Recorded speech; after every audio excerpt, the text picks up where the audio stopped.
Hey, how you doing? This is John, and welcome to John's Long Box. Today I'm looking at the anniversary release of the War of the Ring board game, based on the Lord of the Rings trilogy by J.R.R. Tolkien. This is the second edition of the game. This is the anniversary edition. So this game comes with painted minis. I did not paint these, so this is a Southron. Look at that, it's painted. And yes, Sam, this is an Oliphant. So this is a board game. Yeah, it's actually a pretty complicated board game, and I upgraded it with these 3D terrain. Evil Toy Maker is the name of the company that makes these, and the guy's very he hand makes them all, so it takes a while, and he sends them all wrapped up. You see this, but I was just checking them out. So I took them all out of the wrapping and put them on the board because I wanted to make sure they weren't damaged. Unfortunately, my Orthanc was a little damaged. I messaged him. I had to glue it back together again, but it just bothers me that I paid so much money and it was damaged. Here we go. Here's the Argonath. I hope I put it in the right spot. Anybody know if I put it in the right spot or not? Here we got Barad-dûr over here, Mount Doom, the Morannon, Minas Morgul, Minas Tirith. Look at the Shire over there. I'll zoom in on the Shire. Look at that. Look at that. There's the party tree, Bilbo's house. So anyway, the game is, it's a two-player game, and it's mostly a dice playing game. So what you do is, when you start out, the evil player, Sauron player, gets 7 dice, and the Fellowship player gets 5 dice. And you roll the dice, and then you spend the dice to play cards or move troops or, attack. So you might not get the dice you need. That simulates like the fog of war. And which is cool about that is, up here you got the 3 elven rings. So you could spend an elven ring if you're the blue player, the Fellowship. You could spend this, you flip it over to the red side, and then you could turn the dice to whatever face you want. But then it goes over here. And now Sauron player has a chance to spend this dice. Now it goes out of the game to get the dice you want. So I just love that little mechanic that you could keep the rings hidden and not use them and never get the bonus, or you could use the bonus, but then you're giving the bad player a chance to use it. So these are the reinforcements. So we got little dwarf reinforcements. We got the green is the elves. Over there we got more rangers, and we got the Minas Tirith and Gondor, but they're limited. When these die, you put them back in the box. You put them over there, back. You put them away, because you have limited troops. These are Sauron's reinforcements, and these just keep coming back. Sauron has like infinite. He just generates troops. So, you want to. The Fellowship has got to be crafty about plague and choosing battles and choosing the time, the place of the battle. What they normally do is, over there, you see, there's Sam, this Sam and Frodo. They represent the Fellowship, and this is the Fellowship right up here. So there's all the characters that we know and love. I'll walk over here to show you. So we got Gandalf the Grey. I did not paint these. These came painted. Got Gandalf the Grey.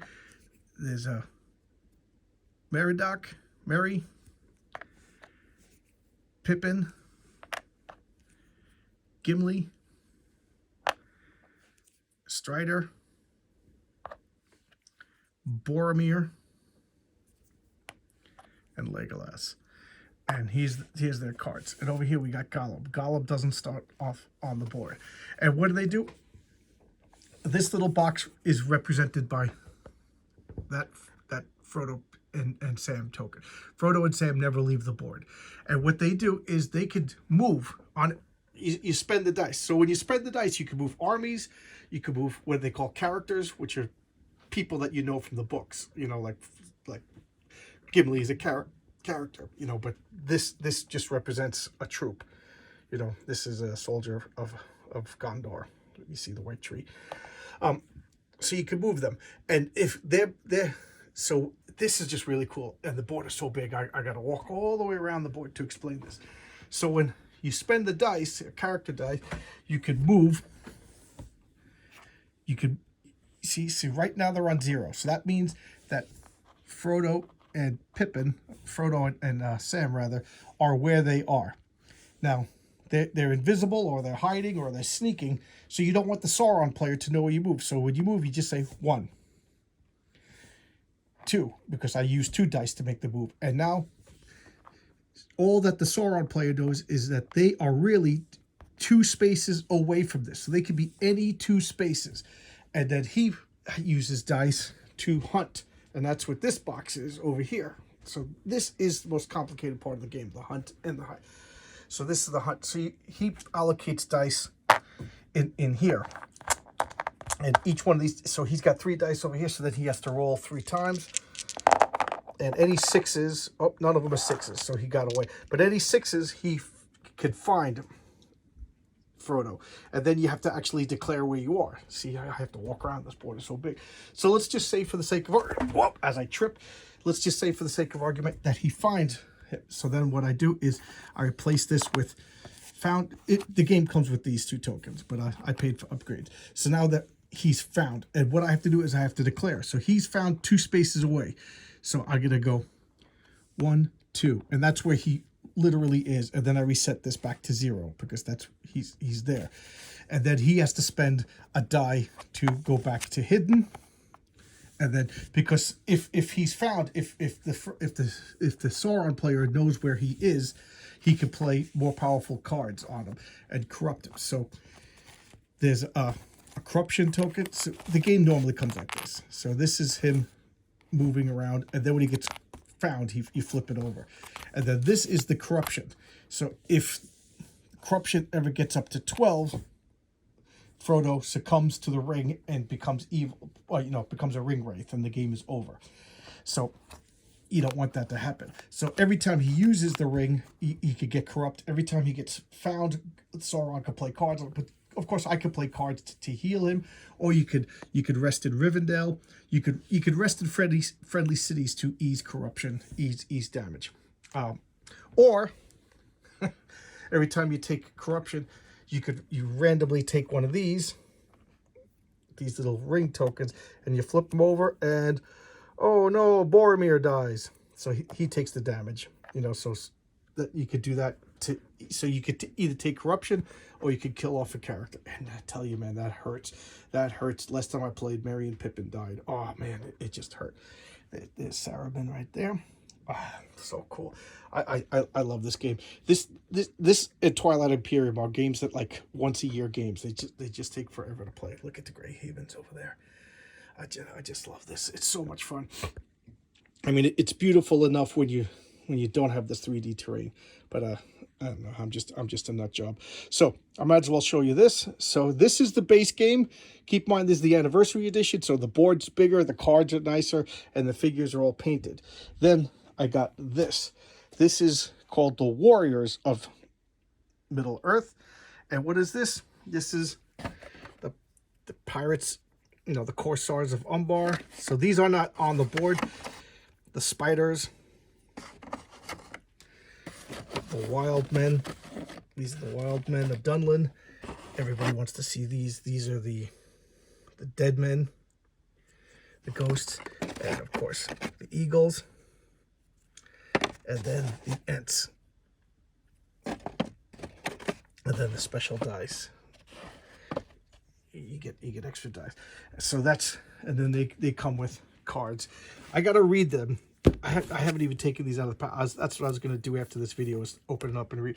But also, because I'm a total lunatic, I got the super rare, hard to find. This is called the Leaders of Middle Earth. And so this is the third experience. So this is Elrond.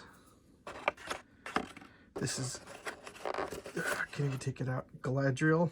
This is super, and there's her well. This is super hard to find. This is when Aragorn upgrades into Strider. He starts out as Strider, and then he upgrades into Aragorn, and then you were supposed to just put a little cardboard tile on it to show that he's Strider, but here's a miniature to show that he's Strider. And when Gandalf the Great becomes Gandalf the White, you put a little tile under him. But this expansion has him on Shadowfax, all in white, and then it has a different paint. This is Treebeard instead of just a generic Ent. This is the Witch King. So that's the leader of the Nazgul. And then this is the Balrog. So the Balrog come out and attack. This is the mouth of Sauron. This is the Witch King. And this is that's the mouth of Sauron. So just so cool. And these are extra dice that you get as long as the leaders are in play. You get extra dice. These are just better tokens for the ring, and Gollum tiles that could go into the hunt bag. Oh yeah, I should explain the hunt bag. Every time you get caught, you reach into the hunt bag and you pull out a tile, and that tells you what happened. So this is, oh, you're revealed. So that means Sauron found you, and then that goes away. And then there's other tiles. There's more, like cards could put these evil tiles in the game. I don't know. It's a lot of fun. A lot of fun. Very complicated. Come on over, we'll play. Come on over, we'll play. I'd love to teach you. I'm a Lord of the Rings freak. My wife just bought me the Tales of Numenor book. I'm going to sit down and read that. It's the news Tolkien thing that I haven't read yet. And so all day tomorrow, I'm going to be on that TV over there. I'm going to be playing the Fellowship of the Ring and the Two Towers and Return of the King. And I'm going to be playing this game. Either I'm going to be playing against my wife, who always plays the Fellowship, or I'm going to play a solo game. So I'm going to play against myself. You know, just do the best I can playing others, because I just want to get all the rules familiar. All right, so I'll see you guys tomorrow with another video. Thank you for indulging me with another board game.